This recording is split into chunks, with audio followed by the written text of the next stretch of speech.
The Zelkari refugee ship Whisper of Hope had been limping through the void for 63 cycles when its navigation systems finally gave out completely. What should have been a calculated jump to the sanctuary worlds of the Outer Rim instead became a catastrophic miscalculation that sent them careening toward an uncharted blue-green planet in a backwater system. The galactic community had long ignored. Commander Threllax watched helplessly as his ship broke apart in the atmosphere, scattering escape pods across the planet's surface like seeds in the wind. His people, the last survivors of the Zelkari species, after the Kryn Dominion had glassed their homeworld, were now scattered across an unknown world, defenseless and dying. His pod crashed in what the natives would call Montana. Daisy Chen was checking fence lines on her family's ranch when she saw the sky light up. At first, she thought it was a meteor shower. But meteors didn't course-correct mid-fall.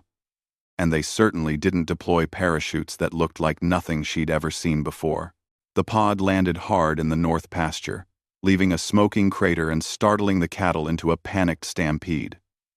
Daisy grabbed her rifle more out of habit than hostility and rode out to investigate. What she found changed everything. The being that emerged from the wreckage was humanoid but decidedly not human. Its skin shimmered with an iridescent quality, and its 4 arms hung limply at its sides. It collapsed the moment it saw her, and Daisy noticed the deep burns across its torso, the strange blue fluid leaking from multiple wounds. She'd grown up on stories of helping neighbors in need. This neighbor just happened to be from a lot further away than expected. "Don't you die on me," she muttered, slinging her rifle over her shoulder and kneeling beside the alien. "Come on. Let's get you to the house." Across the Atlantic, Oscar Adeyemi was working the night shift at his observatory outside Lagos when his equipment went haywire. Dozens of unidentified objects were entering Earth's atmosphere, and the military channels were exploding with chatter. But what caught his attention was the emergency broadcast on frequencies that shouldn't exist. A distress signal in mathematical patterns that transcended language. Someone was asking for help. Oscar was a physicist, not a soldier. But he'd grown up in a country that had known occupation, colonization, and the long fight for sovereignty. He recognized a people in desperate need when he saw it, even if those people had 6 fingers and spoke in harmonics. He started making calls. Within 18 hours, the world knew. Alien refugees had crashed on Earth, not invaders, not conquerors, but families fleeing genocide. The Zelkari numbered fewer than 10,000 survivors, scattered across 6 continents, many critically injured. The debate in government chambers and news studios was predictable. Quarantine protocols, possible contamination, unknown intentions. Some called for immediate military containment, but something unexpected happened. People like Daisy didn't wait for government approval.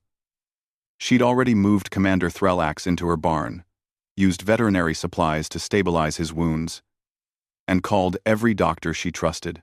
Her neighbors, ranchers, mechanics, teachers showed up with medical supplies, food, and blankets, asking what they could do to help. In Lagos, Oscar had coordinated with other astronomers and scientists worldwide, creating a network to locate every pod and dispatch help. His sister, a trauma surgeon, was already on a plane to treat wounded Zelkari. The pattern repeated globally. A fishing village in Japan sheltered 3 families. A favela in Rio opened its homes. Indigenous communities in Canada, Australia, and New Zealand peoples who knew firsthand what it meant to face extinction were among the first to offer sanctuary. The Kryn Dominion arrived on the 3rd day. Their warships emerged from FTL at the edge of Earth's solar system, sleek and terrible, broadcasting on all frequencies. Surrender the Zelkari refugees to Dominion authority. Failure to comply will be considered an act of war. Earth's militaries scrambled. Missiles were readied. Defensive protocols activated. Humanity had barely reached Mars, and now they faced an interstellar empire. In the UN emergency session, the debate was brief. "They're asking us to hand over refugees to their executioners," said the delegate from Kenya. "We don't have the firepower to stop them," countered another.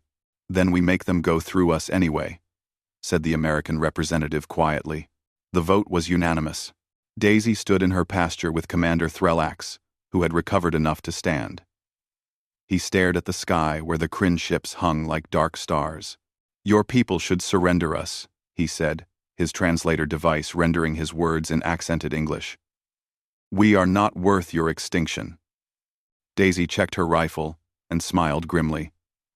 "My granddaddy used to say, the measure of a people isn't what they do when it's easy.